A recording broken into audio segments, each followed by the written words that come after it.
पटना एक दिन आइएगा ना जी। तो वहाँ पर हम डीजीपी से और चीफ सेक्रेटरी से बात करते हैं। डीएसपी एसपी कोई मदद नहीं किया। नहीं मदद नहीं। वही था एसएसपी बन गया सर। कौन? पहले एसपी वही थे योगेंद्र कुमार। योगेंद्र कुमार। योगेंद्र कुमार क्या बोला?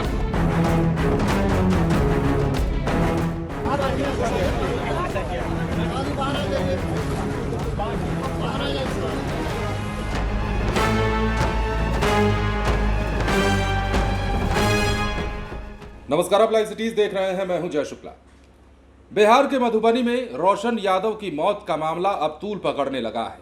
रोशन यादव के परिजनों से कल प्रशांत किशोर मिलने पहुंचे थे और प्रशांत किशोर को देखते ही परिवारजनों ने, आसपास के लोगों ने न्याय की उम्मीद जताई और गुहार लगाई। अब रोशन यादव की मौत कैसे हुई, वो एक हैरान करने वाला मामला है। रोशन यादव जेल में बंद था। पुलिस कस्टडी में उसकी मौत की खबर आई, मतलब अस्पताल में मौत हुई है लेकिन पुलिस कस्टडी ही कही जाएगी उसको। अब पुलिस के कस्टडी में मौत के बाद परिजनों ने जो आरोप लगाना शुरू किया, उस आरोप का विश्लेषण हम करने आए। परिजनों ने आरोप लगाया है कि रोशन यादव की पीट पीट कर हत्या कर दी गई। प्रशांत किशोर कल जब मधुबनी परिवार से मिलने पहुंचे थे तो उन्होंने भी कहा कि परिवारजनों का यह आरोप है कि करंट से भी उसे टॉर्चर किया गया और काफी प्रताड़ित करने के बाद, टॉर्चर करने के बाद उसकी हालत खराब हुई, अस्पताल ले जाया गया जहां रोशन यादव ने दम तोड़ा। अब यह पूरा मामला विस्तार से हम आपको समझाते हैं, क्या कुछ हुआ था और किस प्रकार के आरोप लगे हैं और क्यों रोशन यादव की मौत का मामला अब तूल पकड़ने लगा है। मामले ने सियासी रूप ले लिया है। आपने देखा कि पिछले कुछ महीनों से बिहार में इस तरीके के मामले सामने आते रहे हैं, लेकिन रोशन यादव की मौत का मामला अब सार्वजनिक हो चुका, मतलब सियासी पटल पर भी इसकी चर्चाएं होने लगी हैं। वो कैसे? मधुबनी में जनसुराज पार्टी के संस्थापक प्रशांत किशोर शनिवार शाम बेनीपट्टी प्रखंड के परकौली पंचायत स्थित राणा टोला पहुंचे। यहां उन्होंने मंडल कारा में मृत बंदी रोशन कुमार यादव के परिवार से मुलाकात की। लेकिन ये बताएं, आपने प्रशांत किशोर का वो बयान तो सुना होगा, उससे पहले हम चाहते हैं कि आपको ये पूरा मामला समझा दें। अब देखिए, मधुबनी के राजनगर थाना क्षेत्र स्थित मंडल कारा में 20 साल के बंदी रोशन कुमार यादव की इलाज के दौरान मौत हो गई। घटना के बाद मृतक के परिजनों में कोहराम मचा। परिजनों ने जेल में रोशन यादव के साथ मारपीट कर हत्या किए जाने का आरोप लगाया है। उन्होंने पूरे मामले की निष्पक्ष जांच कराने की मांग की है। मृतक की पहचान अरेर थाना क्षेत्र के परकौली राणा टोल निवासी राम दयाल यादव के पुत्र रोशन कुमार यादव के रूप में हुई है। परिजनों के मुताबिक 3 दिन पहले वो रोशन से मिलने रामपट्टी स्थित मंडल कारा गए थे। उस समय रोशन की तबीयत बिल्कुल सामान्य थी। आरोप यह है कि इसके बाद अचानक उसकी तबीयत खराब होने की सूचना उन्हें नहीं दी गई। सोमवार को, मतलब उस दौरान रहिका थाना पुलिस ने फोन कर रोशन यादव की मौत की जानकारी दी। बताया जाता है कि रहिका थाना में 2 दिन पहले भी आर्म्स एक्ट के तहत प्राथमिकी दर्ज होने के बाद रोशन को न्यायिक हिरासत मंडल कारा भेजा गया था। अब मृतक रोशन कुमार यादव करीब 2.5 महीने पूर्व आर्म्स एक्ट को लेकर रहिका थाना पुलिस द्वारा जेल भेजा गया था। रहिका थाना अध्यक्ष आनंद कुमार कश्यप बताते हैं कि मृतक रोशन कुमार यादव के पास से आर्म्स बरामद हुआ था। पूर्व में भी मृतक का आपराधिक इतिहास रहा है। अब देखिए, मुलाकात के दौरान प्रशांत किशोर ने रोशन यादव की बहन से पूछा कि जब आप लोग मिलने जाते थे तो क्या कहते थे पुलिस वाले। इस पर बहन ने जवाब दिया कि पुलिस वाले हम लोगों को भगा देते थे, उनकी हालत को लेकर कोई जानकारी नहीं देते थे।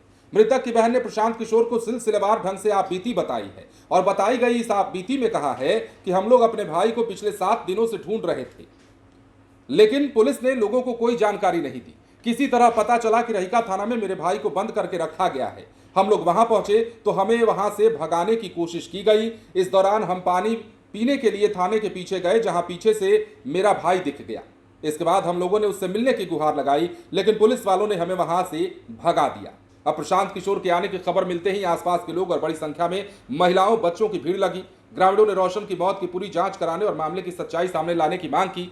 इस दौरान जिलाध्यक्ष भी मौजूद थे, मतलब जनसुराज के बड़े बड़े नेता भी मौजूद थे। तो ये पूरा मामला जो है रोशन यादव का है। अब रोशन यादव की मौत के बाद जो लोगों ने आरोप लगाया है, जो परिजनों ने आरोप लगाया है, वो बड़ा आरोप हो जाता है। पहली बात तो यह है कि अगर परिजनों का यह आरोप सही है तो क्या वजह रही होगी कि पुलिस वाले लगातार परिजनों को रोशन से मिलने से रोक रहे थे। ऐसी कौन सी मजबूरी रही होगी जिस कारण पुलिस वाले रोशन यादव की खराब तबीयत की जानकारी परिजनों को नहीं देते। अचानक खबर यह आती है कि रोशन यादव ने अस्पताल में दम तोड़ दिया है। यह कैसे हो सकता है? अब जो आरोप है वो ये कहता है कि पुलिस ने बर्बरता की। आरोप ये कहता है कि पुलिस ने टॉर्चर किया। आरोप ये कहता है कि पुलिस ने करंट दिया। आरोप ये भी कहता है कि पुलिस वालों ने हत्या कर दी। लेकिन ये सब कुछ आरोप कहता है। हम नहीं कह रहे हैं, जो आरोप रोशन यादव के परिजन लगा रहे हैं। बिहार में कई ऐसे मामले सामने आए हैं हाल के दिनों में जिन्होंने कई सवाल खड़े किए हैं, चाहे वो बंटी यादव का मामला हो, चाहे भरत तिवारी का मामला हो, या फिर अब रोशन यादव का मामला हो। हालांकि वो मामले थोड़े थोड़े अलग थे, मतलब बहुत अलग थे, ये मामला अलग है, लेकिन कहीं ना कहीं तमाम मामलों में पुलिस वालों की संलिप्तता या फिर गतिविधियों पर ही सवाल खड़े हुए। अब चूंकि मधुबनी का ये मामला है, प्रशांत किशोर गए हैं और हम चाहते हैं कि प्रशांत किशोर जब कल गए थे उस दौरान जो तस्वीरें निकलकर सामने आई, आप वो भी थोड़ा सा देख लीजिए। आप लोग यहाँ एसपी से नहीं मिले? एसपी से मिले? यहाँ सबसे मिला सर, सबसे मिला, कोई एसपी से मिले? जब जेल में थे तो डीएसपी सर से मिलने गए, एसपी सर से मिलने गए, एसपी सर बोले कि जाओ जांच करा लेना। डीएसपी सर बहुत अच्छे से बात किए, बोले ठीक है अगर कोई दिक्कत होगा तो फिर आना, ऐसे बात किए। कहाँ डीएसपी से कहाँ मिले? उनके मधुबनी में? आवास पे जाकर के। डीएसपी एसपी कोई मदद नहीं किया? नहीं, मदद नहीं की। डीएसपी सर अच्छे से बात किए हमसे। एसपी क्या बोले? एसपी कौन है यहाँ? अच्छे से किए। बाकी एसएसपी योगेंद्र कुमार एसएसपी। अभी जो ग्रामीण एसपी है वो शिवम ठाकर है, लेकिन ये सब है ये योगेंद्र कुमार में आते हैं। मधुबनी का एसएसपी है तो योगेंद्र, एसएसपी है योगेंद्र कुमार। एसएसपी से आप लोग मिले हैं? वही था, एसएसपी बन गया सर। कौन? पहले एसपी वही थे, योगेंद्र कुमार। योगेंद्र कुमार।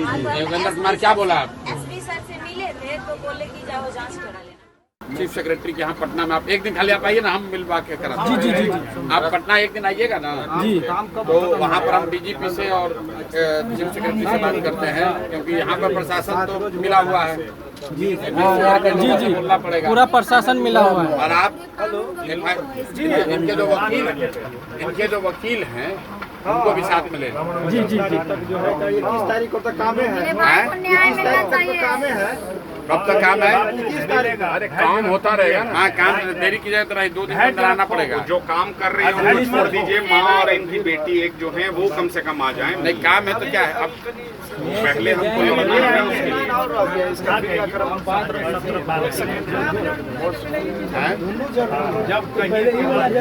तो जैसा कि आपने देखा है, प्रशांत किशोर के जाने के बाद माहौल गर्म हुआ है और अब रोशन यादव मामले में परिजनों के आरोप के आधार पर कार्रवाई की न सिर्फ मांग की जा रही है, बल्कि मामले का खुलासा करने की भी बात कही जा रही है। एसएसपी से जब कल प्रशांत किशोर मिले थे तो एसएसपी ने भी आश्वासन दिया है कि अगर कहीं कोई लापरवाही या कहीं कोई गड़बड़ी की गई है तो किसी को बख्शा नहीं जाएगा।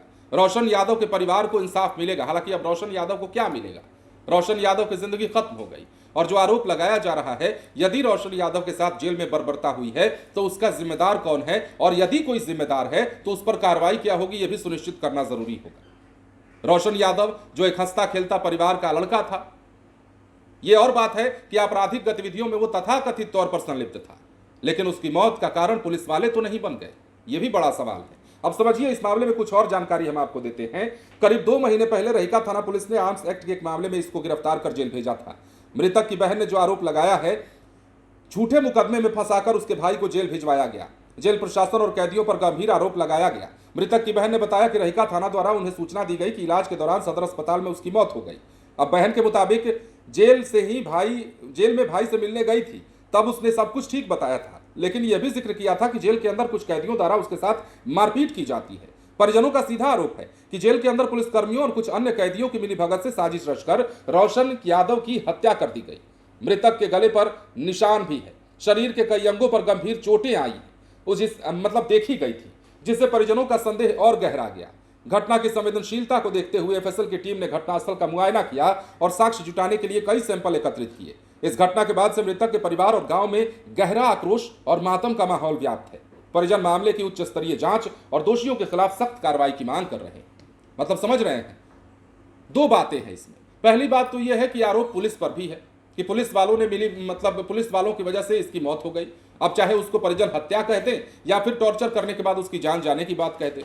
दूसरी बात यह है कि क्या उस जेल में, जिस जेल में रोशन यादव को रखा गया था, वहां अन्य कैदियों के द्वारा उसे टॉर्चर किया जाता था, मारा जाता था, पीटा जाता था? और क्या उन कैदियों के साथ पुलिस वाले भी मिले हुए होते थे? जो आरोप लगाया गया है वो यही कहता है कि पुलिस वालों ने कुछ कैदियों के साथ मिलकर, भाई ऐसा होता है ना कि बात में अगर आगे बढ़ गई तो हम कह देंगे, पल्ला झाड़ लेंगे कि कैदियों ने ही उसके साथ मारपीट की थी और मार डाला था। लेकिन क्या यह आरोप सत्य है कि पुलिस वालों ने कैदियों के साथ मिलकर रोशन यादव को मौत के घाट उतार दिया? या रोशन यादव की मौत में उनकी कोई संलिप्तता हो गई?